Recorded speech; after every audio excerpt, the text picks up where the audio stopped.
Hi guys, आप लोग कैसे हैं? उम्मीद करता हूँ आप लोग बहुत अच्छे होंगे और आप लोग की तैयारी काफ़ी अच्छी तरीके से चल रही होगी। आज भाई मैं एक नई वीडियो के साथ आपके साथ जुड़ चुका हूँ। जैसा कि आप लोग को पता ही होगा कि जो इंडियन एयरफोर्स वायुसेना अग्निवीर का जो एग्ज़ाम हो गया है, अब उसका आपका 3 से 4 वीक में एक्सपेक्टेड होता है कि आपका रिज़ल्ट टायर 1 का आ जाता, फेज़ 1 का आ जाता। उसके बाद फेज़ 2 का आपका एडमिट कार्ड इशू कर दिया जाता है 1 महीने के अंदर। तो दोस्त आज उसी के रिगार्डिंग मैं बात करूंगा किस तरीके से सबसे बड़ी प्रॉब्लम है जो बच्चे इंडियन एयरफोर्स की तैयारी करते हैं, हमेशा पूछते रहते हैं भैया मेरा तो रिटन एग्ज़ाम निकल जाता है लेकिन जीडी एसआरटी में मुझे बहुत ज़्यादा दिक्कत होती है। तो दोस्त आज मैं इसका पूरा सुपड़ा हिसाब कर दूंगा, गेम ख़त्म कर दूंगा, आपको कभी भी दिक्कत नहीं होगी। और दोस्त भाई गारंटी मैं देता हूँ, मैंने फर्स्ट अटैम्प्ट में जिस तरीके से जीडी एसआरटी मैंने क्लियर करी थी, मुझे भी डर लग रहा था। यकीनन मेरे दिमाग में भी एक जुनून मतलब डर सा बसा हुआ था, लेकिन मेरे हौसले ने उस डर को तोड़ दिया था। भाई आपको भी यही हौसला बना के चलेगा कि आप लोग जीडी और एसआरटी को ज़रूर फोड़ेंगे। आज दोस्त मैं पूरा ब्रीफ चर्चा करूंगा किस तरीके से आपको जीडी टैकल करनी है, किस तरीके से आपको एसआरटी टैकल करेगी, पूरी मैं ब्रीफ चर्चा करूंगा। सबसे पहले आप लोग से चाहूँगा दोस्त कि आप लोग मेरे चैनल को सब्सक्राइब करें और ज़्यादा से ज़्यादा शेयर करें और भारत के कोने कोने में पहुंचाएं। जो बच्चे चाहते हैं इंडियन एयरफोर्स में जाना, तो दोस्त उसका सपना ज़रूर पूरा होगा, इसी चैनल से पूरा होगा। दोस्त आप लोग जब मैंने बताया था, जब आप लोग सिलेक्टेड बंदे की जर्नी देखेंगे तो आपके पूरे लाइफ पर ऐसा प्रभाव पड़ेगा कि आपकी पूरी ज़िंदगी बदल जाएगी और यकीनन आप सिलेक्शन लेंगे। तो दोस्त मैं ज़्यादा समय नहीं लूँगा, अब सीधा आता हूँ पॉइंट पे। तो दोस्त जीडी और एसआरटी की सबसे पहले बुक आपको मैं दिखाना चाहूँगा। यह मेजर कलसी पब्लिकेशन की ये बुक है, आप लोग देख सकते हैं। थोड़ा जूम करके दिखाइएगा। ये बुक है, उम्मीद करता हूँ आप लोग को एकदम अच्छी तरीके से दिख रही होगी दोस्त, दिख रही होगी। ये बुक है, आप लोग को करना क्या, मेजर कलसी पब्लिकेशन पे जाकर इसको क्या करना है, ऑर्डर कर लेना दोस्त। जीडी और एसआरटी की बुक है, ये आपको सबसे पहले ऑर्डर कर लेना है। तो अब मैं बात करूँगा सबसे पहले कि जब आपका फेज़ 2 का एडमिट कार्ड आ जाता है तो इसमें सबसे पहले होता क्या, फेज़ 2 में आपका पूरी तरीके से यहाँ दिया हुआ सबसे पहले आपका फिजिकल फिटनेस टेस्ट होगा। रनिंग होगी 1.6 किलोमीटर की और जिसमें होंगे आपको 6.5 मिनट का टाइम दिया जाएगा। ये कंप्लीट होने के बाद आपका पुशअप होगा 10 होगा, सिटअप होगा 10 और स्क्वाड आपका क्या होगा 20 स्क्वाड्स होंगे। ठीक है, ये चीज़ें आप समझ गए होंगे। जब आप पीएफटी क्वालिफाई कर जाएंगे यानी फिजिकल फिटनेस टेस्ट जब आप क्वालिफाई कर जाएंगे तो आप जाएंगे एडेप्टिबिलिटी टेस्ट 1 में। तो एडेप्टिबिलिटी टेस्ट 1 में क्या होता है, वो कैंडिडेट जो पीएफटी क्वालिफाई करते हैं उनको क्या दिया जाता है, एसआरटी सिचुएशन रिएक्शन टेस्ट। दोस्त मैं सिचुएशन रिएक्शन टेस्ट का एक क्वेश्चन आपको पढ़ के यहाँ से बताता हूँ। जैसे मैं कह दूँ, मान लो कोई एक लड़का है तो कह रहा है his friend was cheating in the examination in his side row ही। उसके बाद आपको 4 एग्जाम्पल दे देगा। Complain to the teacher, B option है shouted to on his friend, told his friend to show the answer after the exam, convince his friend not to cheat. तो दोस्त इसमें कह रहा है एक लड़का है वो चीटिंग कर रहा है एग्जामिनेशन में, तो उसका दोस्त उसको देख कर क्या करेगा, वो उससे कहेगा कि आप मुझे दिखाइए। उसका फिर दोस्त कहेगा कि नहीं मैं टीचर से कंप्लेन कर दूंगा और एग्ज़ाम ख़त्म होने के बाद उसको समझाएगा कि चीटिंग करना गलत है। ये 4 ऑप्शन दिए रहेंगे ये एसआरटी में दोस्त। और एसआरटी में सबसे खास बात ये होती है, इसमें कितने क्वेश्चन होते हैं, 45 क्वेश्चन गिवन होते हैं। ठीक है, और बहुत दोस्त नॉर्मल क्वेश्चन होते हैं और चारों ऑप्शन सही होंगे। आपको जो लगता है ऑप्शन वो आप टिक कर दीजिएगा।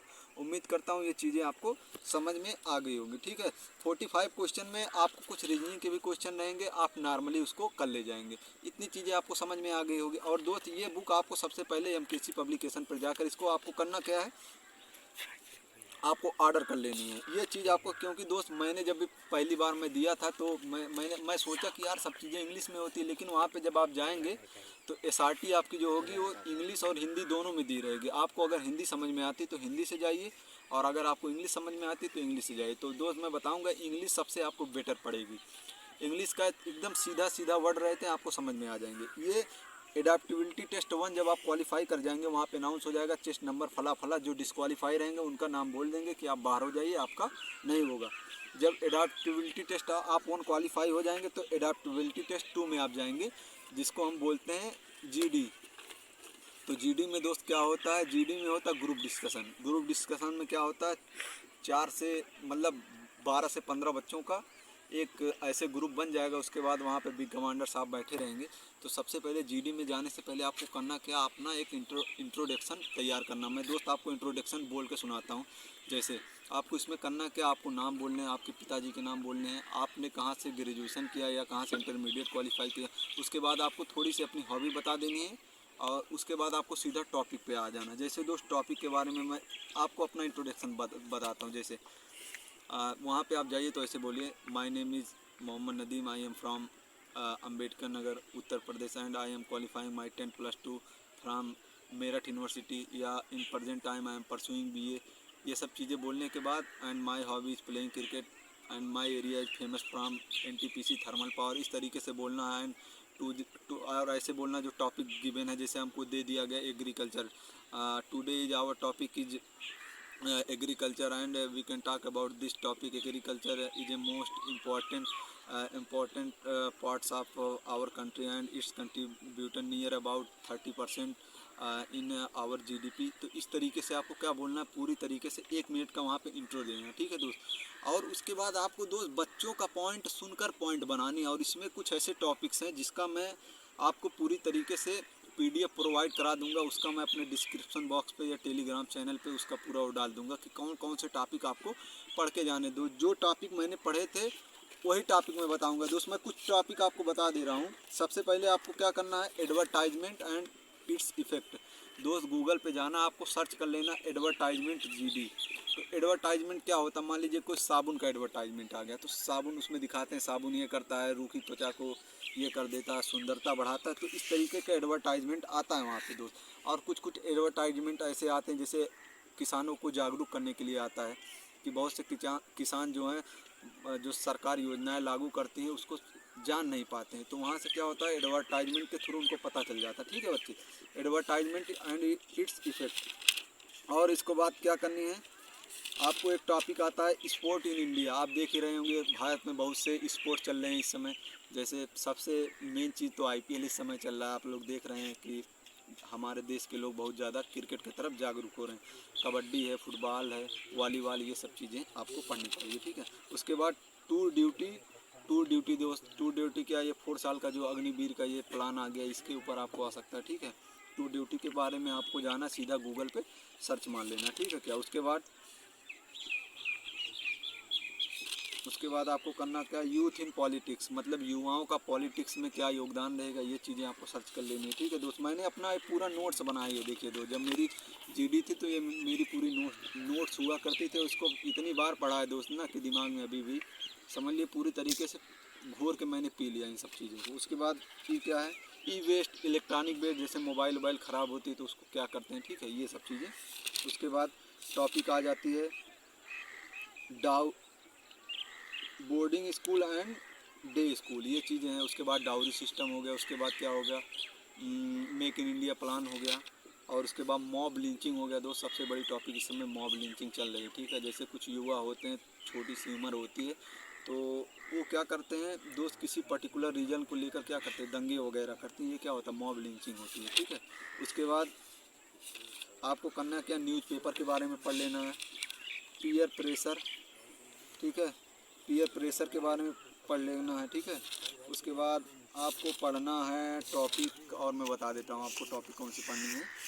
और एक टॉपिक हम लोगों में आया था एम्प्लॉयमेंट, आपको पढ़ लेना। इस समय जो एम्प्लॉयमेंट मतलब एम्प्लॉयमेंट और अनएम्प्लॉयमेंट, रोज़गार और बेरोजगार के बारे में आपको पढ़ लेना है, ठीक है। और उसके बाद आपको पढ़ लेना है क्या, जो है जो नई एजुकेशन पॉलिसी आई इसके बारे में पढ़ लेना। ये सब चीज़ें आपको पढ़नी। क्रिप्टो करेंसी पढ़ लेनी है। और नोटा एक ऑप्शन होता है, जब आप वोट डालने जाते हैं तो नोटा का एक ऑप्शन होता है। तो नोटा के ऊपर भी कभी कभी क्या करते हैं, वहाँ पे बिग कमांडर साहब या वहाँ का जो बोर्ड होता है तो आपको GD के ऊपर टॉपिक दे देता है, ठीक है।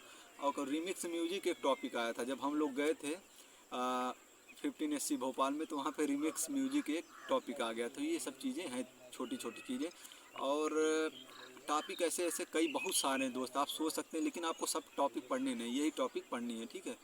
उम्मीद करता हूँ ये सब चीज़ें आप समझ गए होंगे दोस्त अच्छी तरीके से। सबसे पहले आपको करना क्या, ये चीज़ें आपको ज़रूर ख़रीद लेनी है दोस्त। एमकेसी पब्लिकेशन पर जाना है और आपको अच्छी तरीके से ख़रीद लेना। और दोस्त सबसे पहले अगर आप जीडी की तैयारी कर रहे हो तो आप शीशे के सामने जाकर बोलिए। दोस्त आपको जो कुछ आता है आप बोलिए। अपने मम्मी से कुछ खाना मांगिए तो इंग्लिश में बोलिए, mom please give me food, ये सब, गिव मी वाटर, ये सब चीज़ें अगर आप इंग्लिश में धीरे धीरे बोलेंगे तो आपकी इंग्लिश भी इम्प्रूव हो जाएगी और आपकी एसआरटी भी निकल जाएगी दोस्त। ये इतना प्रोसेस होता है दोस्त। आपको एक छोटी सी नौकरी लेने के लिए इतना ज़्यादा जो इफ़र्ट लगाना पड़ता है, तो ये होता है जुनून। वही बच्चा क्वालिफाई करेगा जिसके अंदर यकीनन दोस्त उसके अंदर टैलेंट होगा, वही बच्चे क्वालिफाई करते हैं। ऐसे वैसे नहीं जो बच्चे होते हैं सब बाहर हो जाते हैं।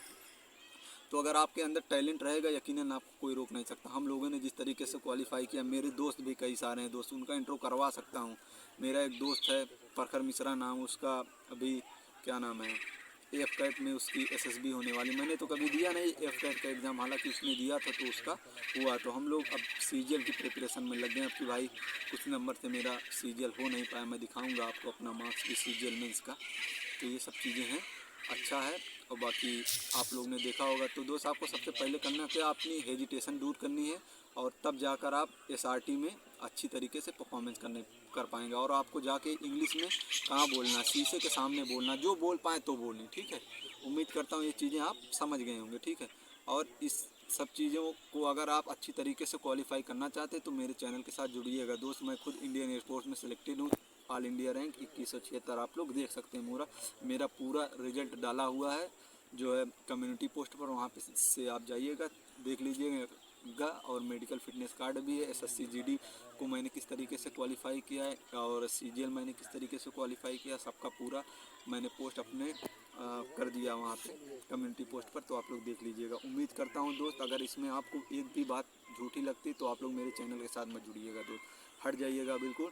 और दोस्त अगर मैंने यकीनन एग्ज़ाम क्वालिफाई किया तो आप लोग दोस्त चैनल को ज़रूर सब्सक्राइब करके जाइएगा। अगर आप लोग चाहते हैं ऑथेंटिक जानकारी तो दोस्त चैनल के साथ ज़रूर जुड़ जाइएगा। जाने से पहले यही कहूँगा कि आप लोग भारत के कोने कोने में ये वीडियो ज़रूर पहुँचाइएगा। जो बच्चे चाहते हैं जीडी एसआरटी, बहुत बड़ा बच्चों का डर होता है, अगर वो क्वालिफाई करना चाहते हैं तो वीडियो के साथ ज़रूर जुड़िएगा। तो दोस्त जाने से पहले चाहूँगा कि आप लोग ज़्यादा से ज़्यादा चैनल को सब्सक्राइब करें, शेयर करें।